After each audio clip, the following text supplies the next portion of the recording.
안녕하세요. 오늘은 우리 코드의 메모리를 조용히 지피는 비밀 수호자, 바로 스택 카나리에 대해서 한번 제대로 파헤쳐 보겠습니다. 아마 딱 드는 생각이 이걸 거예요. 아니, 노래하는 작은 새랑 복잡한 사이버 보안이 대체 무슨 상관이라는 걸까요? 네, 바로 이 질문이 오늘 이야기의 시작점이자 가장 중요한 핵심입니다. 이 비유가 어디서 왔는지 알려면요, 우리 다 같이 시간을 거슬러서 오래전 석탄 광산으로 한번 가봐야 합니다. 옛날 광부들은요, 광산에 들어갈 때 이렇게 카나리아를 데리고 들어갔다고 해요. 왜냐하면 카나리아가 사람보다 유독가스에 훨씬 민감했거든요. 만약 새가 노래를 멈추면 그건 눈에 보이지 않는 위험이 있다는 신호였던 거죠. 그러니까 일종의 희생을 통해 위험을 미리 알려주는 존재. 바로 이 아이디어를 기억해 주세요. 자, 이제 그 아이디어를 그대로 가지고 현실의 광산에서 디지털 세계의 광산, 그러니까 프로그램의 메모리, 그 중에서도 스택이라는 공간으로 무대를 옮겨보겠습니다. 우리 디지털 광산에서 퍼지는 보이지 않는 독가스는요, 바로 버퍼 오버플로우라는 아주 고전적이면서도 강력한 공격입니다. 이것도 실제 독가스처럼 프로그램에는 정말 치명적일 수 있거든요. 이 공격이 어떻게 작동하냐면요, 아주 간단해요. 자, 1단계. 프로그램의 스택에는 데이터와 함께 리턴 주소라는 게 있어요. 이건 함수가 일을 다 끝내고 어디로 돌아가야 할지 알려주는 집 주소 같은 아주 중요한 정보입니다. 2단계. 이때 공격자가 일부러 엄청나게 많은 데이터를 프로그램에 쏟아부어요. 그럼 정해진 공간, 즉 버퍼가 넘쳐 흐르겠죠? 그리고 마지막 3단계. 바로 이 넘쳐 흐른 데이터가 아까 그 중요한 리턴 주소를 덮어 써버리는 겁니다.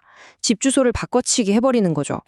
그럼 이제 프로그램은 공격자가 원하는 곳으로 가게 되는, 즉 완전히 제어권을 뺏기게 되는 겁니다. 자, 이렇게 위험한 디지털 독가스를 확인했으니까 이제 이걸 막아낼 아주 기가 막힌 해결책을 만나봐야겠죠? 이 그림을 보시면 차이가 한눈에 딱 들어오죠?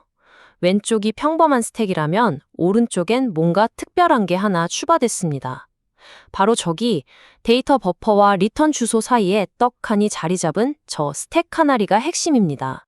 그러니까 스택 카나리는 말 그대로 버퍼랑 리턴 주소 사이에 심어놓은 일종의 비밀값 또는 함정 같은 거예요.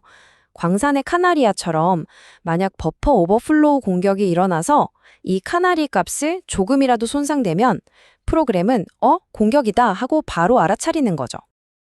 근데 여기서 아주 중요한 게 있어요. 이 카나리가 제대로 일하려면 절대 들키면 안 되잖아요. 비밀이어야 한다는 거죠. 그럼 공격자로부터 이 비밀을 어떻게 안전하게 지킬 수 있을까요? 카나리의 강력한 힘은 바로 이 두 가지 비밀에서 나옵니다. 첫째는 무작위성. 프로그램이 실행될 때마다 예측이 불가능한 랜덤 값으로 만들어져요. 둘째는 격리.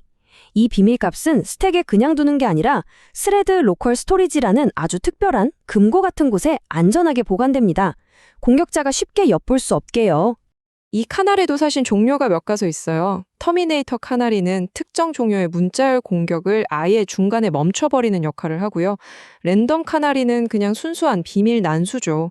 그리고 랜덤 XOR 카나리는 이 난수를 리턴 주소랑 한번 섞어서 만들기 때문에 훨씬 더 복잡하고 예측하기 어렵게 만듭니다. 이건 조금 기술적인 내용이기는 한데요.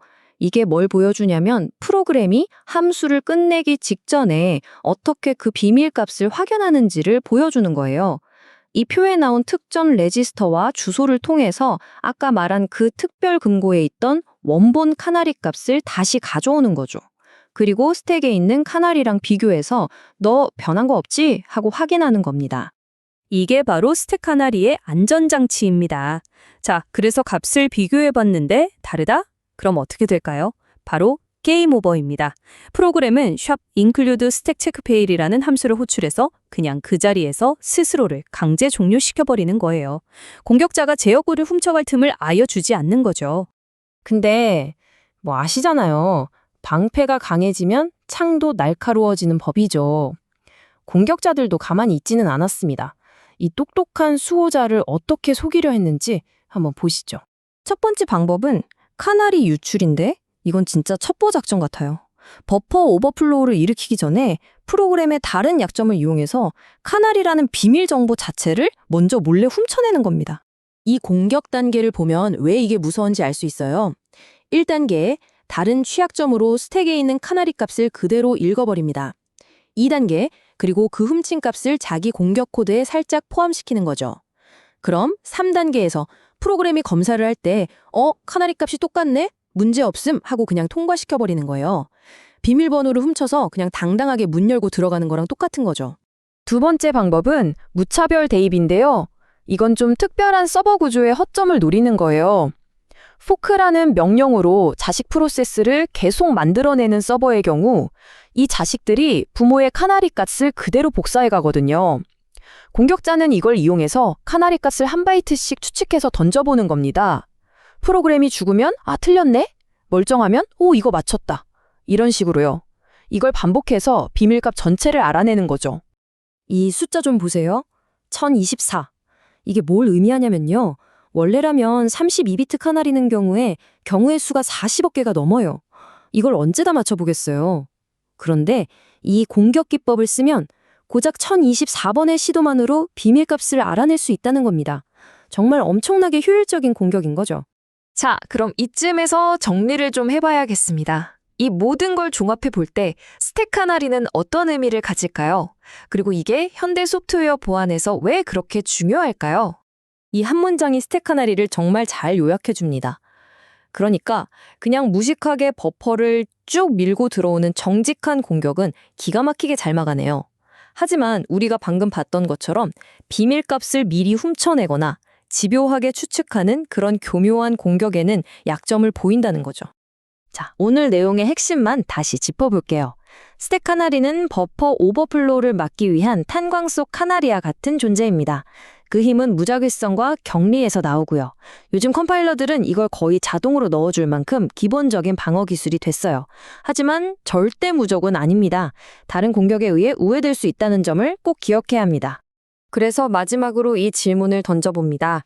이렇게 최선의 방어 기술조차 뚫릴 수 있다면 이 공격자와 방어자 사이의 끊임없는 군비 경쟁 속에서 과연 다음 세대의 위대한 보안 아이디어는 무엇이 될까요?